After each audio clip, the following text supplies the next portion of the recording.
7월 13일 월요일. 뚝배기의 지혜.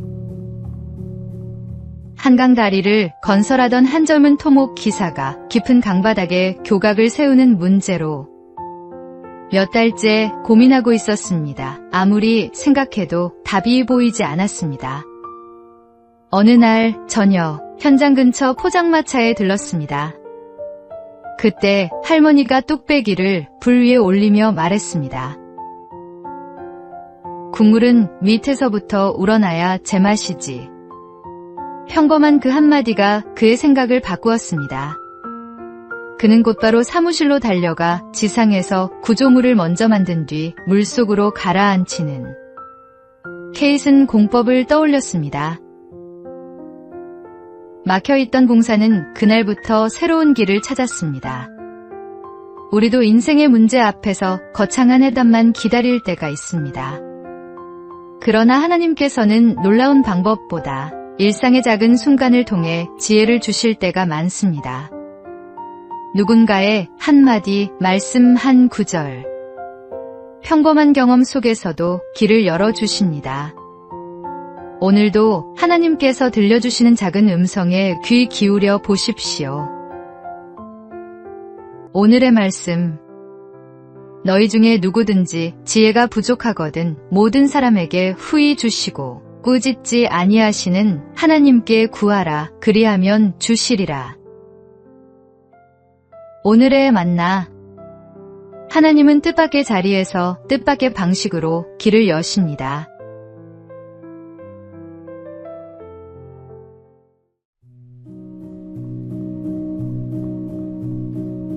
(7월 14일) 화요일. 오늘 주어진 86,400초. 매일 아침 당신의 통장에 86,400원이 입금된다고 상상해 보십시오. 단, 그날 쓰지 못한 돈은 자정이 되면 모두 사라집니다. 저축도 2월도 할 수 없습니다. 그렇다면 누구나 그 돈을 허투루 쓰지 않으려 할 것입니다. 사실 우리 모두는 매일 86,400초를 선물로 받고 있습니다. 어제의 시간은 이미 지나갔고 내일의 시간은 아직 오지 않았습니다. 우리에게 있는 것은 오직 오늘뿐입니다. 광야에서 하나님은 이스라엘 백성에게 만나를 하루치만 거두라고 하셨습니다. 욕심내어 남겨둔 만나는 다음날 썩어버렸습니다. 하나님은 그들을 통해 오늘을 신뢰하며 살아가는 법을 가르치셨습니다. 오늘이라는 시간은 내일로 저축할 수 없습니다. 사랑할 수 있을 때 사랑하고 감사할 수 있을 때 감사하며 하나님께서 주신 오늘을 충실히 살아야 합니다. 오늘 하나님께서 맡기신 86,400초 후회 없이 가장 가치 있게 사용하시기 바랍니다. 오늘의 말씀. 세월을 아끼라. 때가 악하니라. 오늘의 만나. 지금 이 순간이 다시 오지 않는 선물임을 기억하십시오.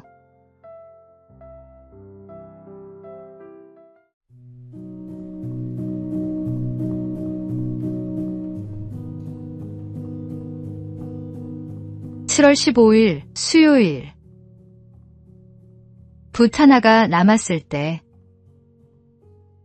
조선 후기의 서예가 추사 김정희는 제주도에서 9년 동안 유배 생활을 했습니다. 벼슬도 명예도 사람들도 모두 잃었습니다. 그의 곁에 남은 것은 오직 붓 하나뿐이었습니다. 하지만 그는 절망하지 않았습니다. 하루도 빠짐없이 벼루를 갈고 글씨를 썼습니다. 전해지는 말에 따르면 벼루 10개를 닳게 하고 붓 수백 자루를 몽당붓으로 만들 정도였습니다. 그렇게 쉼없이 쓰고 또 쓰는 가운데 세상에 없던 새로운 글씨 추사체가 탄생했습니다.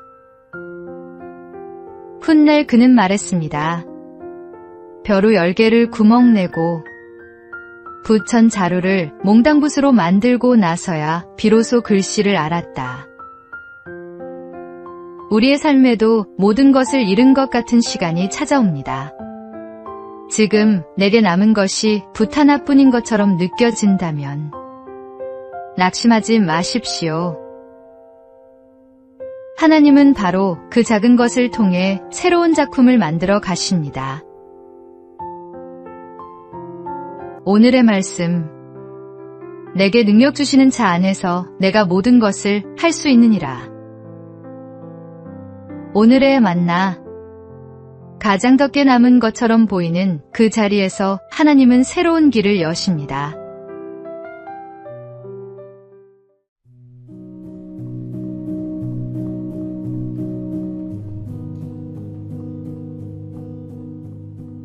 (7월 16일) 목요일. 하나님이 허락하신 것. 일본의 신앙인 우치무라 간조는 사무라이 가문에서 태어났습니다. 기독교를 받아들이기 어려운 환경이었지만 그는 복음을 만난 뒤 인생의 방향이 완전히 달라졌습니다. 훗날 그는 자신의 삶을 돌아보며 이런 뜻의 고백을 남겼습니다. 내가 붙잡으려 했던 계획은 자주 무너졌지만 하나님께서 맡기신 일은 길이 열렸다. 내가 애써 만든 친구보다 하나님께서 보내주신 친구는 실패의 순간에도 내 곁을 떠나지 않았다. 우리도 살아가다 보면 꼭 붙잡고 싶었던 것이 떠나가는 경험을 합니다. 그러나 시간이 지나 돌아보면 끝까지 남아있었던 것은 하나님께서 허락하신 은혜와 사람들이었습니다. 하나님은 우리에게 가장 좋은 것을 가장 좋은 때에 허락하시는 분입니다. 오늘도 하나님께서 허락하신 사람과 환경, 그리고 맡겨주신 일을 감사함으로 받아들이십시오. 그 길 끝에는 언제나 하나님의 가장 선한 계획이 기다리고 있습니다. 오늘의 말씀. 사람이 마음으로 자기의 길을 계획할지라도 그의 걸음을 인도하시는 이는 여호와시니라. 오늘의 만나. 오늘도 주님의 인도하심을 신뢰하며 한 걸음 내디디십시오.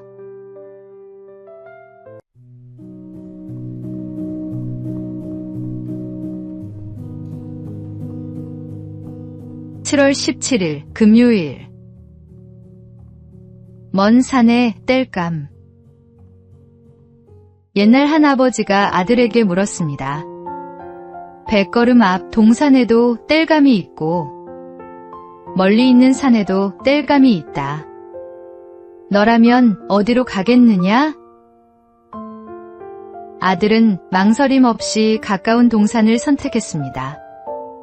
그러자 아버지가 다시 물었습니다. 그 땔감을 땄으면 그 다음은 어떻게 하겠느냐? 한참 생각하던 아들은 결국 먼 산으로 가겠다고 대답했습니다. 아버지는 미소를 지으며 말했습니다. 가깝다고 쉬운 길만 찾지 말고 멀다고 미리 포기하지도 말아라. 눈앞의 이익보다 미래를 준비하는 사람이 결국 더 큰 것을 얻게 된다. 우리도 편하고 빠른 길만 선택하고 싶을 때가 있습니다. 그러나 하나님은 때로 더 멀고 힘든 길을 통해 우리를 성장시키시고 더 큰 은혜를 준비하십니다. 믿음은 눈앞의 편안함보다 하나님께서 예비하신 내일을 바라보는 것입니다. 오늘 눈앞의 쉬운 길보다 하나님께서 예비하신 더 큰 길을 바라보십시오. 오늘의 말씀. 너희를 향한 나의 생각을 내가 아나니 평안이요 재앙이 아니니라. 너희에게 미래와 희망을 주는 것이니라. 오늘의 만나. 오늘도 주님의 손을 붙잡고 그분이 가리키시는 곳을 향해 나아가십시오.